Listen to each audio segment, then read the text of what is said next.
Vamos a comenzar a hablar lo que es la litiasis renal, perdón. Esta va a ser la presencia de acúmulos minerales y de matriz orgánica en la vía urinaria. Va a ser una enfermedad que va a ser por causas multifactoriales y pues se trata de que al final de toda la fisiopatología que vamos a ir viendo un poquito más adelante, se va a formar un cálculo que lo que va a hacer es la salida del mismo u obstruir la vía urinaria, que posteriormente nos puede dar consecuencias en nuestros pacientes importantes como esta insuficiencia renal crónica. Y bueno, la nefrolitiasis es un problema clínico frecuente, tiene una incidencia creciente. En el curso de la vida es un 10% para hombres y un 5% en mujeres. Una vez que un paciente tenga un episodio litiásico, tiene una recidiva a 5 años de un 50%. Es decir, que generalmente los pacientes tienen varios episodios del mismo y depende de la patología que lo esté causando, es si se van a seguir formando cálculos o no. Y como ya lo mencionamos anteriormente, es más frecuente en hombres que en mujeres. Y bueno, como ya lo comentamos, es una enfermedad multifactorial, por lo que tenemos que tener en cuenta los factores de riesgo, los que son ser el sexo masculino, malformaciones del aparato urinario, la ingesta de agua. Se han hecho estudios donde los pacientes que consumen más de 3 litros de agua al día tienen menor probabilidad de tener litiasis renal. La dieta rica en proteínas y sal, esto es sobre todo si la dieta es rica en grasas saturadas, insaturadas, azúcares y las proteínas animales son un factor de riesgo para que se produzcan cálculos en la vía urinaria, así como infecciones urinarias de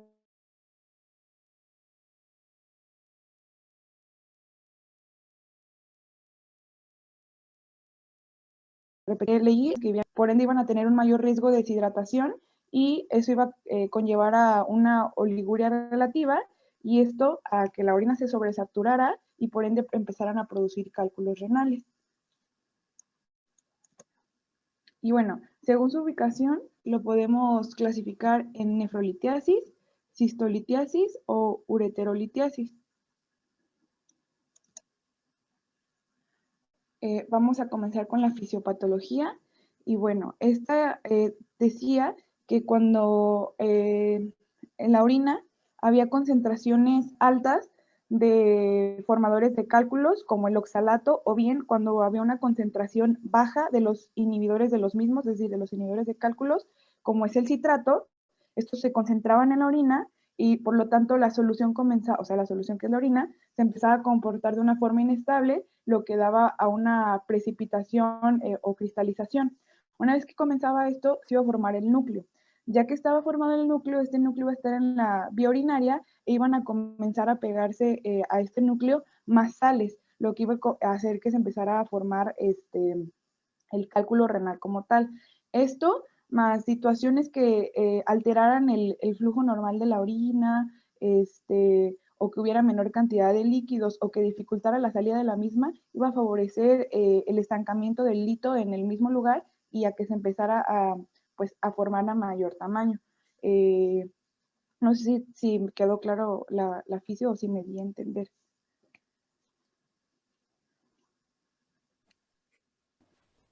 Sí, ¿no? ¿Sí me escuchó? Sí, sí, sí, Karen. Bueno, podemos dividir la litiasis en litiasis cálcica y litiasis no cálcica. La litiasis cálcica es la causa más frecuente, está en el 75% de los casos y los más comunes son los de oxalato de calcio. Bueno, generalmente el aumento de la calciuria va a tener diferentes orígenes. El más común va a ser un hiperparatiroidismo primario, pero también tenemos otros como la hipercalciuria idiopática, la acidosis tubular renal, la hiperoxaluria, la hipocitraturia y la litiasis idiopática también es una causa de litiasis pues, cálcica como tal. Y tenemos la litiasis no cálcica. Estos son de fosfato amoníaco magnésico. Se conoce más como de estrubita. Este va a constituir el 15% de las urolitiasis y estos se forman en el tracto urinario cuando el mismo está infectado o colonizado. Generalmente es por bacterias productoras de ureasa. Estas van a hidrolizar la urea y la van a transformar en amoníaco y dióxido de carbono. Las que más frecuentes se encuentran implicadas son proteos, pseudomonas, klebsiella, estafilococos y micoplasma. Y en estos pacientes va a ser muy importante al momento, por ejemplo, si necesitan cirugía, darles un manejo también para las bacterias. Y bueno, los síntomas que vamos a encontrar en estos pacientes, el cólico renal, que va a ser lo más común en los pacientes, se va a deber al incremento de la presión intraluminal y a la estimulación de terminaciones nerviosas. Cuando el dolor es encadenado por obstrucción, es lo que se va a estimular. En cambio, si tuviéramos la forma no cólica, esto sería por la distensión de la cápsula renal. Bueno, es un dolor moderado a intenso, es intermitente o puede ser continuo. Se encuentra el dolor en la fosa renal del mismo lugar donde se encuentra la piedrita y la parte superior del abdomen. Es un inicio abrupto. Si el paciente se encontraba dormido, logra despertar el dolor al paciente. Encontramos en los pacientes intranquilidad psicomotora, una distensión abdominal y vómitos sin náuseas. También es importante la ubicación del mismo, que quiere decir que si el cálculo se encuentra en el uréter medio o bajo, el dolor se va a irradiar hacia el hipogastrio y el área escrotal, en el varón. En la mujer se va al labio mayor del mismo lado donde se encuentra la piedrita. En cambio, si el cálculo está en la porción del uréter que atraviesa la vejiga o transmural, podemos encontrar en el paciente o va a referir disuria dolorosa, poliaquiuria, urgencia miccional e incluso hematuria. Miren, aquí está lo que les comentaba. Depende la posición del cálculo, es lo que vamos a encontrar, y la irradiación del mismo. Ahorita les voy a explicar por qué las irradiaciones. Sí, bueno, como diagnóstico, pues ya sabemos que la TAC simple va a ser así como lo más importante o para hacer el diagnóstico tal cual. Esto es porque nosotros no, los urólogos, los va a hacer identificar cálculos radiopacos y radiolúcidos. Van a poder determinar si hay obstrucción o hidronefrosis. En cambio, con el ultrasonido no nos ayuda mucho para ver la parte distal del uréter, y a los cálculos pequeños tampoco se alcanzan a observar. Y bueno, la radiografía de riñón, uréter, vejiga no nos ayuda a ver si hay obstrucción o hidronefrosis. Es por eso que la de preferencia es la TAC simple. Y bueno, vamos a comenzar con los tratamientos. Es aquí donde nosotros participamos más. Está el tratamiento no quirúrgico y el quirúrgico. El que se escoge es dependiendo del tamaño del hito. Si el tamaño del hito es de 5 milímetros a 10, tiene posibilidades de que pueda ser expulsado por sí solo. Una vez que pasa de los 10 milímetros, ese hito ya no va a salir, hay necesidad de cirugía. Bueno, cuando el tratamiento es no quirúrgico, generalmente lo que hay que hacer es darle una buena analgesia al paciente, ya sea con AINES u opiáceos. En un momento les voy a decir cuál es de elección. Hay que administrar buena cantidad de líquidos para que se promueva el flujo urinario y se expulse el cálculo. Ya vimos que eso era parte de la fisiopatología. Y bueno, hay que favorecer la relajación del uréter para que pueda bajar el hito y hay una expulsión del mismo. Esto se puede lograr con bloqueadores de los canales del calcio como o bloqueadores alfa como la tamsulosina. Cuanto al tratamiento quirúrgico, son 3 los que están en auge actualmente. Va a ser la nefrolitotomía percutánea, la litrotripsia con onda de choque y la uteroscopía. Bueno, es muy importante tener en cuenta las consideraciones preoperatorias de nuestros pacientitos, generalmente porque en ellos vamos a ver estos cuadros de la tercera a la quinta edad de la vida, por lo que muy probablemente nuestros pacientes vayan a tener algunas otras comorbilidades, entre ellas la obesidad, la hipertensión y el hiperparatiroidismo. Los pacientes con insuficiencia renal crónica hay que valorar cómo está el estado de sus plaquetas, si tienen anemia o anomalías electrolíticas. Y bueno, también cuando los cálculos sean vesicales, generalmente es en pacientes con capacidad de emisión insuficiente, esto sobre todo en pacientes parapléjicos. Y bueno, a pesar de que tienen disfunciones sensoriales por debajo de T6 y pues no logran sentir nada, es muy importante sí darles anestesia a ellos, porque tienen el riesgo de una hiperreflexia autonómica y necesitamos este bloqueo para bloquear la estimulación aferente, que nos puede desencadenar la reacción simpática, que nos puede dar una hipertensión que posteriormente nos va a dar una bradicardia y se nos puede complicar el paciente. Por eso, a pesar de que podamos decir que por ser parapléjico, pues no lo necesita, sí lo necesita por lo mismo de la distensión de la vejiga que se hace durante la cirugía para evitar esta hiperreflexia autonómica. Y bueno, los pacientes que tienen hipercalciuria ya diagnosticada y que por ende fueron las piedras, hay que tener cuidado porque generalmente se tratan con diuréticos tiacídicos y hay que valorar nuestro potasio sérico en la consulta preanestésica. Y bueno, como les comenté, son pacientitos que muchas veces, sobre todo en Estados Unidos, más que aquí, ya están tratados con opioides y suelen tener resistencia porque el dolor del cólico renal pues es muy fuerte, es muy doloroso. A lo que les comentaba de la hipercalciuria idiopática. Y bueno, las consideraciones anatómicas para la anestesia van a ser muy importantes para saber hasta qué nivel debemos de subir en caso de que elijamos un bloqueo. Y bueno, es importante saber que el polo superior del riñón está situado a nivel de T12 y el inferior a nivel de L3. Los órganos urológicos pélvicos y los genitales externos tienen inervación simpática y parasimpática. Y su inervación va a ir desde T12 hasta L2. Los riñones van a contener fibras adrenérgicas que van a penetrar en las arterias renales y tienen una función predominantemente vasoconstrictora. Y el dolor visceral precedente de la vejiga, la próstata, el recto y los uréteres se puede referir hacia el área escrotal, al ombligo, las nalgas y la cara posterior de los muslos.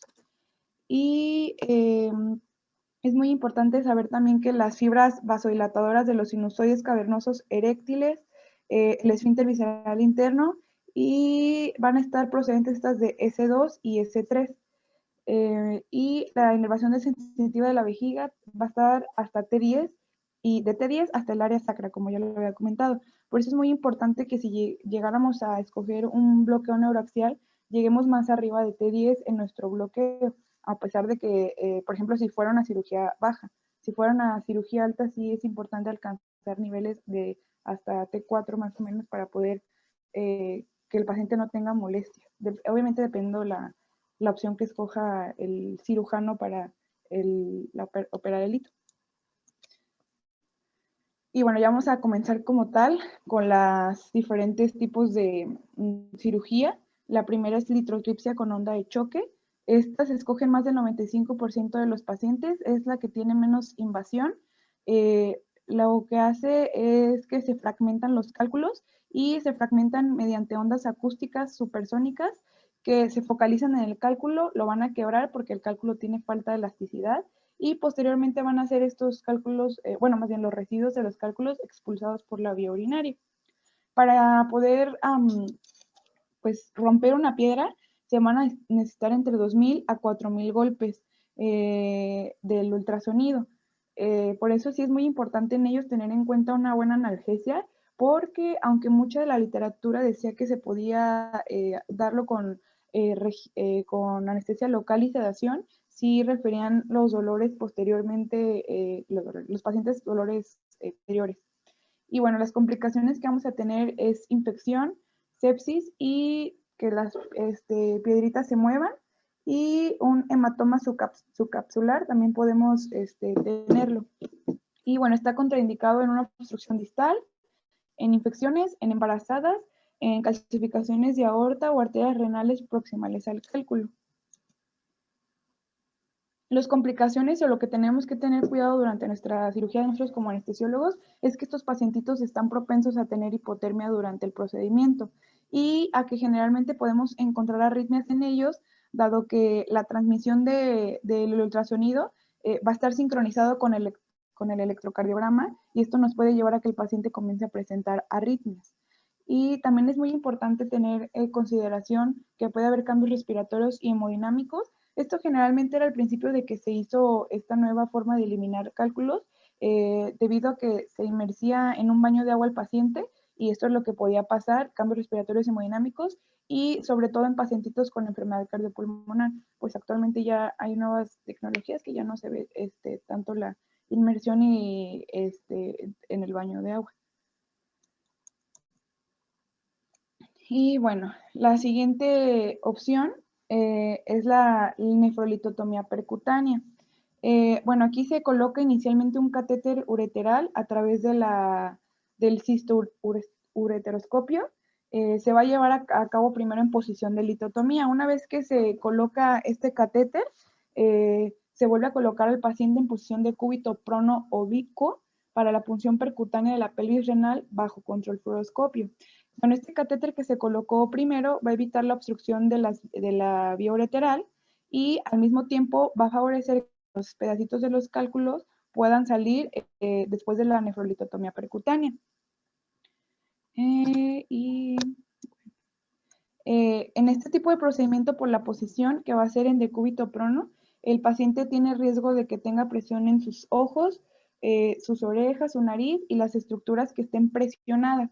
Aquí es muy importante que tengamos, en caso de que el paciente esté bajo anestesia general, poner sitios, en los sitios donde el paciente va a estar sobre esos sitios anatómicos para que no haya presión y lesión de los nervios. Cubrir sus ojitos sobre algo cómodo por lo mismo de la presión que va a haber por la posición. Esa es como se hace la cirugía. Y aquí los pacientes, hasta un 70% posterior a la cirugía, suelen quedar con un dolor de EMBA de 7. Con ellos es muy importante una buena analgesia. Ahorita vamos a decir cuál es la mejor. Aquí podemos tener un síndrome de restricción transureteral, pero es una complicación esporádica. Igual lo vamos a ver en un par de días de qué se trata. Aquí es muy importante tener cuidado en cuanto a la pérdida sanguínea, ya que muchas veces no es bien valorada por lo mismo del líquido que se coloca y bueno, se dice, o lo leí en la literatura, que las tasas de transfusión después de una nefrolitotomía percutánea fluctuaban del 5 al 14%, pero muchas veces estas no son bien valoradas y la única forma que tenemos para ver si nuestro paciente pues está sangrando es durante la cirugía, estar viendo los cambios hemodinámicos que tiene nuestro paciente en nuestro monitor. Si empezáramos a ver que el paciente comienza con cambios, es probablemente porque está sangrando y hay que empezar con transfusiones. Y no nos damos cuenta por los grandes volúmenes de solución de irrigación que utilizan. Por eso solemos subestimar las hemorragias. Y bueno, el neumotórax es otra complicación que puede tener nuestros pacientes. Y aquí sí recomendaba, bueno, estaba en boga si dar anestesia general o un bloqueo neuroaxial. Sí nos decía que con la anestesia general podíamos tener una vía aérea segura para adoptar la posición de cúbito prono y tenemos más control sobre los volúmenes idales, lo que nos protege a nuestros pulmones. Pero también había buenas respuestas con bloqueos neuroaxiales en nuestros pacientes y tienen menor dolor postoperatorio, menor incidencia de trombosis venosa profunda, pero como tal, solo te daba los beneficios y pros y contras de cada uno. Y bueno, vamos a continuar con la uteroscopía para la extracción de los cálculos. Este va a ser el de elección para cálculos mesoureterales y ureterales distales en los que ha fracasado el tratamiento tradicional. Está indicado para el tratamiento de cálculos bilaterales y para pacientes que tienen obesidad mórbida. En los pacientes que tienen obesidad mórbida no puede hacerse, o bueno, no es tan recomendado la litrotripsia por ondas de choque. Esto es debido a que a la extensa capa de grasita no logran llegar a los cálculos. Esta logra una buena tasa de libertad de los cálculos y puede servir para retirar cálculos de todas las porciones del ureter. Actualmente ya hay uso de láseres que facilitan más el procedimiento. Y las complicaciones postoperatorias que tenemos aquí son perforaciones del uréter, raras veces el síndrome de resección transureteral, que más adentro nos van a hablar de él, y estenosis en menos del 2%. Podemos también aquí tener problemas con la cápsula renal, el uréter y el sistema colector renal porque se distiende. Esto nos va a estimular los nociceptores, van a producir dolor y espasmo muscular reflejo, lo que nos va a dar como tal dolor en el flanco, en la ingle, el escroto o dolor en el labio en el caso de las mujeres. Y bueno, aquí era lo mismo, te decía que podías darlo con anestesia local o con sedación intravenosa, raquidia o general. Te daba igual cuáles eran los beneficios de la general versus el bloqueo neuroaxial. Como les comentaba, la anestesia general lo que nos daba de beneficio era que asegurabas tu vía aérea y minimizabas el daño pleural. Esto es porque, como ya les había dicho, controlamos el volumen tidal en el procedimiento. Y bueno, la anestesia regional, pues se hizo o leí un estudio donde se comparaba la regional versus la general, y el paciente con la regional sí necesitaba menor uso de opioides posteriormente y menor incidencia del dolor.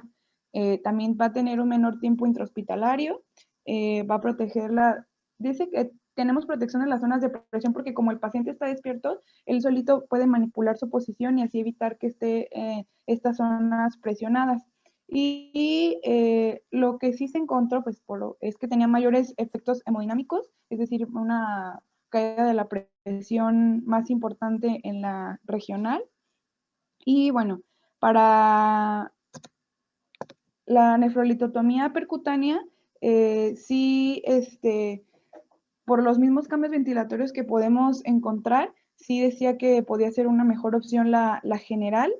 Y bueno, como ya les había comentado, otro de los beneficios de la regional es que el paciente tiene menos incidencia de trombosis venosa profunda. Y leí otro estudio donde comparaban el bloqueo neuroaxial versus el TAP, y a 24 horas no había mayor diferencia en el dolor. Obviamente con el TAP el paciente iba a tener menores cambios hemodinámicos, que esto era algo bueno para el paciente. Y aquí lo que hacía en el TAP, bueno, creo que ya lo conocemos, pero de todos modos lo voy a comentar. Los anestésicos locales se colocaban entre la capa del oblicuo interno y el transverso, y de esta manera íbamos a bloquear las vías sensoriales de los nervios intercostales de T7 a T11, el nervio subcostal de T12 y los nervios iloinguinal e ilohipogástrico de L1. Y estos van a estar inervados hacia la pared abdominal anterolateral. Y el hecho de poner un TAP también era una buena opción en lugar de un bloqueo neuroaxial. Hay una situación aquí que está como en discusión, el uso de opioides versus el uso de AINES. Hay literaturas que te manejan que la mejor opción es el AINE, la primera es el paracetamol, posteriormente tenemos el metamizol, el ketorolaco y también los selectivos como el celecoxib. Sin embargo, esto era dado a que ellos comentan que si usamos el opioide lo que hace es producir un aumento en el tono del uréter que nos puede llevar a empeorar la obstrucción. Entonces, depende el artículo que leas, te dice que mejor AINE y no opioide por esto de que nos hacen que tenga más tono el uréter y empeore nuestras obstrucciones. O hay bien quien te dice que no hay ningún problema y que uses el opioide. Eso va a depender mucho de la literatura, pero sí está en discusión todavía este tema de manejar la analgesia con opioide. No sé si hasta aquí tengan alguna pregunta o alguna duda. No, no, Karen, gracias. Y bueno, también tenemos aquí el protocolo ERAS para las cirugías urológicas, donde nos manejan 3 tiempos: el preoperatorio, el intraoperatorio y el postoperatorio. Bueno, el preoperatorio nos va a hablar de que tenemos que hacer que nuestro paciente deje de fumar y beber para nuestra cirugía, mínimo con 2 meses de anticipación, que nuestro paciente tenga una nutrición adecuada, cambios dietéticos, porque vimos que eso nos iba a desencadenar también la formación de litos. Nos habla de tromboprofilaxis.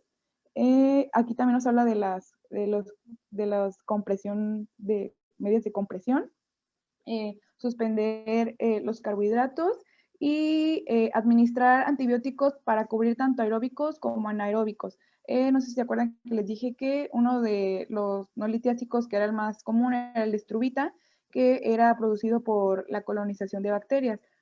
A pesar de que muchas veces no sabemos si es cálcico o no cálcico, no mandan a analizar las piedritas. Por eso es muy importante tener a nuestros pacientes protegidos con antibióticos, o al menos así el protocolo ERAS lo maneja. Y es muy importante también ponerles a ellos antieméticos.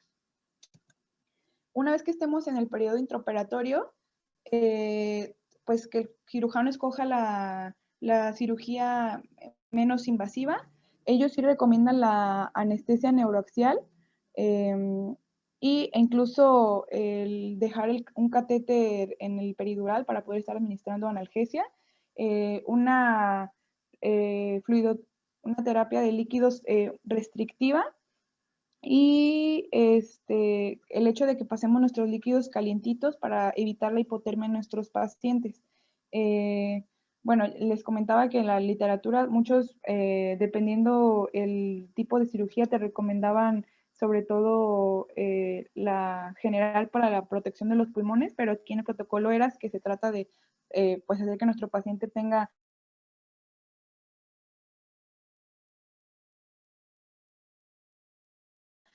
el menor tiempo intrahospitalario y una mejor recuperación, sí te daban el bloqueo neuroaxial como pues. Y bueno, en el periodo postoperatorio, sí nos habla de tener una buena analgesia.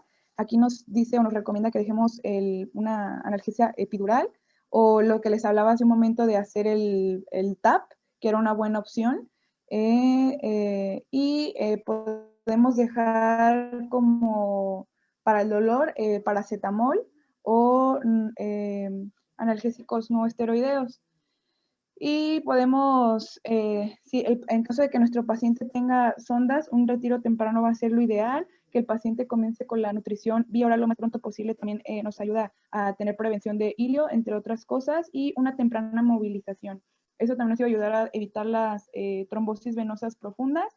Y pues sí, aquí en el ERA sí nos manejan de que preferencia los AINES, pero había otros autores, dependiendo, como les decía, de la literatura que estamos leyendo, que a pesar de que se alega que por eso es mejor los AINES, por el riesgo del tono vesical, del ureter, perdón, que no había ningún problema si comenzamos con opioides débiles, íbamos escalando. Incluso encontré donde nos decía que podíamos empezar con AINES, si el dolor no cedía, mezclábamos AINES con un opioide débil y así íbamos escalando en los opioides pues hasta llegar al tope, pero sí, sin ninguna complicación.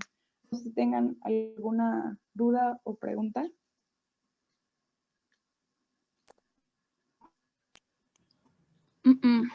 Gracias. No sé quién esté hablando, pero está muy cortado, no alcancé a escuchar. Creo que es Carla. Carlita, ¿tenías algo que aportarnos?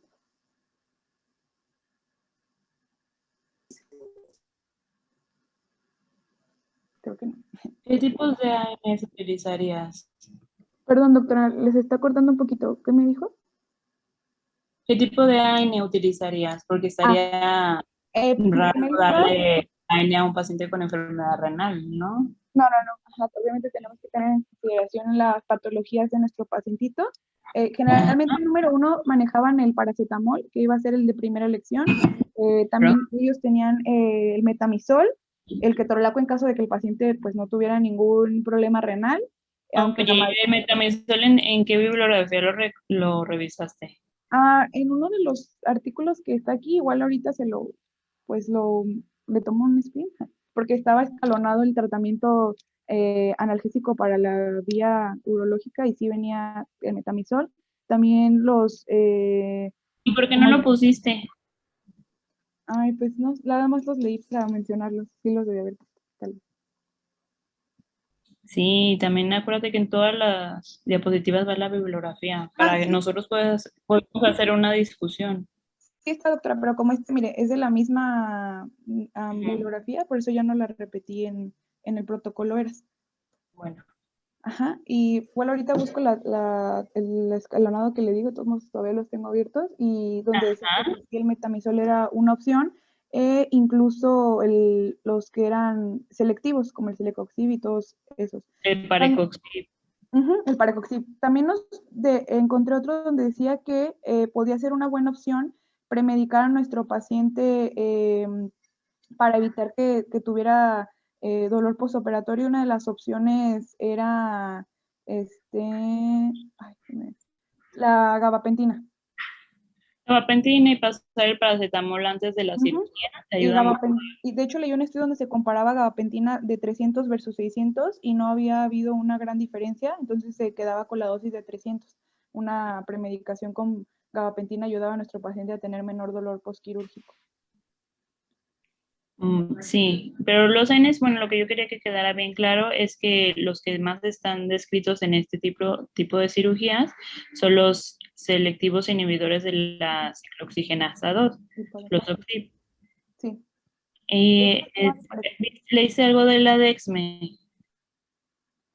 Sí, que el uso de la Dexme durante la cirugía nos ayudaba a que nuestro paciente tuviera una analgesia posoperatoria y a que estuviera pues sedadito, y esto nos ayudaba a un mejor control del dolor, porque generalmente necesitaban analgesias multimodales porque sí referían bastante dolor los pacientes, quedaban con un dolor postquirúrgico hasta 7 en la escala de EMBA.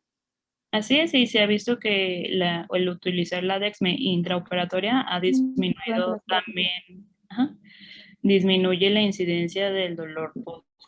También, ¿sabes qué? La lidocaína intravenosa, bueno, no sé si lo revisaste en algún lado, como en infusión para control del dolor postquirúrgico, porque son cirugías muy dolorosas y es un paciente que ha sufrido ya mucho. Sí. Y yo, fíjese, en la literatura aquí sí recomendaban el uso de catéteres peridurales para la administración continua de dolor posoperatorio. ¿Usted sí está de acuerdo con el dejar el peridural, doctora? Sí, claro. Ok. Otra cosa que te quería decir, del metamizol, se me hace raro que menciones el metamizol porque nuestros amigos gringos ya no lo utilizan, no lo tienen. Ahorita le sí, sería interesante que nos lo pusieras. Sí, de hecho nada más lo leí, pero para mencionárselos, para no sobresaturar, pero sí ahorita se los mando. Y pues en realidad del tema sería todo, igual volví a poner todas las revisiones bibliográficas. Bueno, había más, pero ya no las coloqué. Y no sé si tengan alguna otra duda o ustedes hayan leído otra cosa. Las preguntas van dirigidas hacia un compañero en especial, no sé. Marcos, que nos diga algo. Así van, Karen.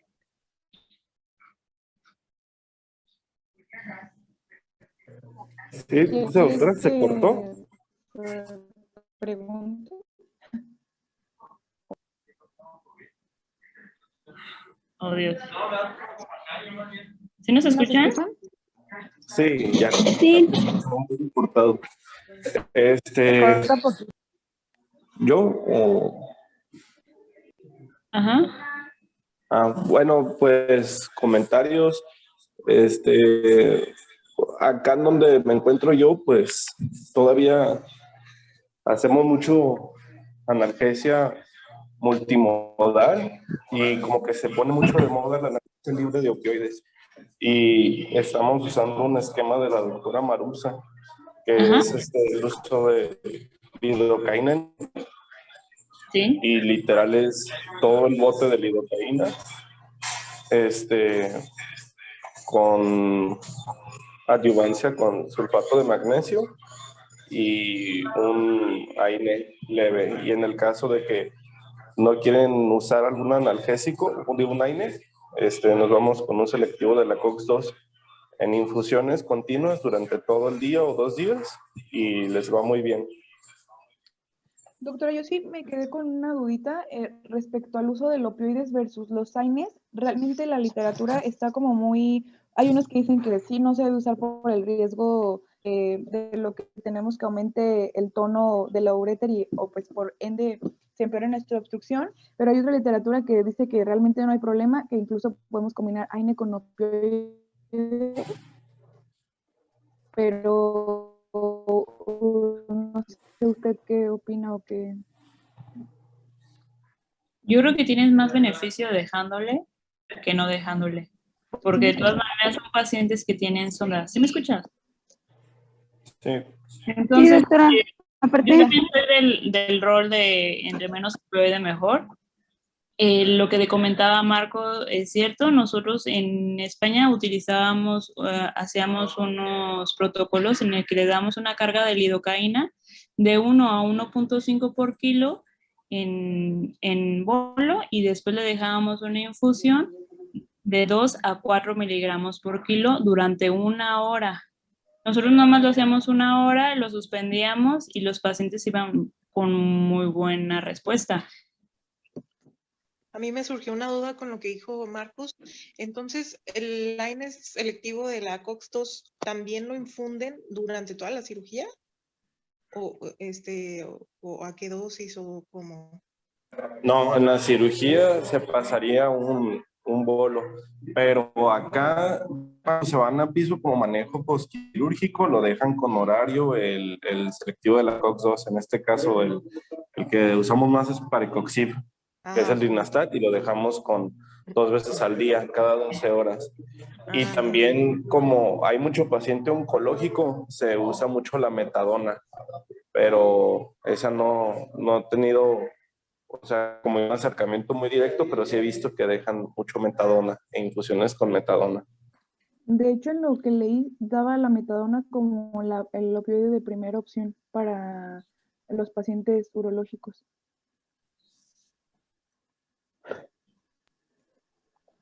¿Y leíste por qué?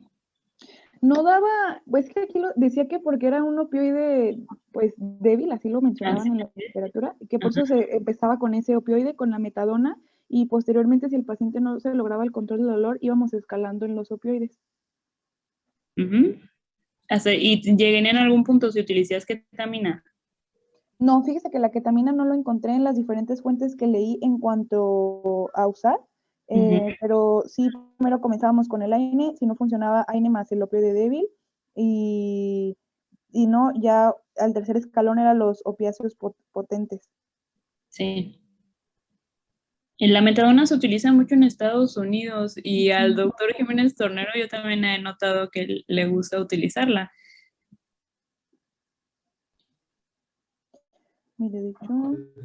Sí, de hecho, él es el que trata casi todos los pacientes de dolor oncológicos y los trata con metadona y deja infusiones con metadona. Y otro AINE que también he visto que no está en la literatura gringa, pero nosotros lo utilizamos y a mí me parece bueno, es el clonixinato de lisina. Sí. ¿Y sabes por qué, Marcos? ¿Por qué utilizan el clonixinato de lisina? ¿O alguien de mis R2? ¿Albino? ¿Cómo actúa el clonixinato?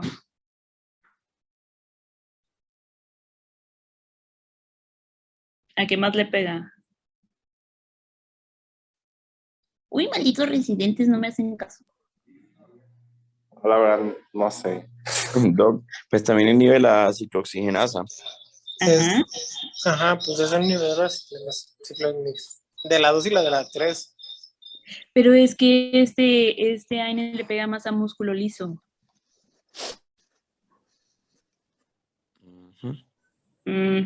Ah, mira qué interesante. También el diclofenaco con otra se supone que es el de elección en el cólico renoureteral porque relaja músculo liso. Sí, es cierto. Nosotros no utilizamos mucho el clonixinato de lisina porque es muy doloroso pasarlo. Pero si tú impregnaste al paciente con lidocaína previamente, el tracto intravenoso pues ya queda pues desensibilizado porque los cristales son muy irritativos en la vena. Ustedes cuando lo pasen, aquí tenemos, fíjense, el paciente les refiere muchísimo, es muy doloroso pasarlo. Sí, les duele. Mire, doctora, ya estoy aquí, igual ahorita se los mando. Lo de metamizol. Aquí como primera opción cita el diclofenaco, 75 miligramos intramuscular. La segunda es el metamizol, 2 gramos intravenosos en 100 mililitros de suero glucosado al 5% a pasar en 10 minutos. Posteriormente está el ketorolaco, 30 miligramos intramuscular o intravenoso. Sí. El segundo escalón nos da repetir la dosis de AINE a un máximo de 2 dosis 10 de diclofenaco o 3 de metamizol o ketorolaco. O si en 30 minutos el paciente no tiene mejoría, aquí agrega la meperidina, lenta IV o intramuscular, y la tercera da la otra dosis de AINE y brinca otro opioide. Y Karen, ¿de dónde es esta bibliografía? ¿De qué país?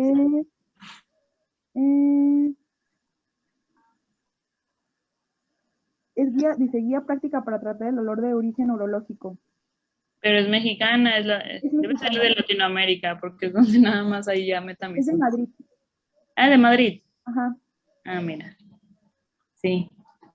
Ellos bueno, los gringos retiraron el metamizol ya hace muchos años ya. Sí, es de Madrid, la guía que les estoy dando. Perfecto.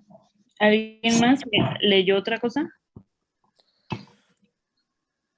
No, pues Doc, lo de la lidocaína en infusión, pues sí, he leído, pues en dolor que estuve, sí manejar muchos pacientes con lidocaína y pues me interesé por la lido y leí y sí se utiliza en muchos procedimientos, sobre todo en el trans para el dolor postoperatorio. Y pues decía más que todo que por sus efectos, tiene muchos efectos analgésicos y efectos antiinflamatorios, también se le han descubierto que trabajaba sobre la creación de interleucinas, interleuquinas y citocinas inflamatorias. Sí. Ujú. La lidocaína en transportadora ya tiene varios años en los que se utilizan y se le ha atribuido bastantes propiedades que nos comentaba Jera, y muchas otras todavía desconocidas. Y cada hospital en su parte de servicio de dolor tiene su propio protocolo, son diferentes. No sé cómo lo hacen aquí, Jera. Sí, también así como estoy, infunden en 1 o 2 horas a 1 o a 2 por kilo. Ajá. La dejan para 1 o 2 horas y ya al día. Sí. Y ya eso les modula bastante bien el dolor de los pacientes. Pero se supone que siempre se debe de impregnar, ¿no? O sea, para Sí, que siempre hay una tenga... impregnación. Ajá, siempre debe estar impregnado y ya posteriormente dejar la infusión, porque si no se ha visto que sí disminuye mucho su efectividad. Ujú. Muy bien, Y más que muchachos. nada para todo el dolor de origen visceral principalmente. Así es, se utiliza más en cirugía abdominal, pero también en neuro, Y en porque torácica también, ¿no, doctora?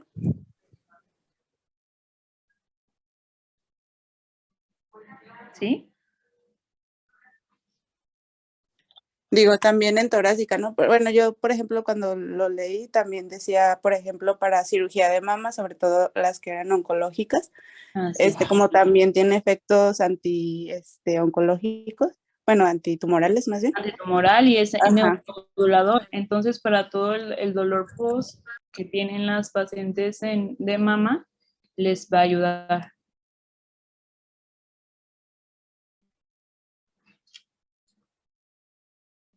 ¿Sí? Hola. Sí, doctora. ¿La impregnación igual es a 1 por kilo? ¿Dónde? Cuando se impregna el paciente también es a 1 por kilo. De 1 a 1.5, incluso ya hay estudios que dicen de 1 a 2. Okay. Pero nosotros lo hacíamos 1 o 1.5 miligramos por kilo y lo dejábamos en infusión más alta. Hay personas que lo dejan, pues, que se van con dosis mínimas, pero que puede ser de 1 a 2, pero nosotros lo hacíamos de 2 a 4 miligramos por kilo por hora. Okay. Lo dejamos 1 hora y se suspendía. Muy bien, gracias.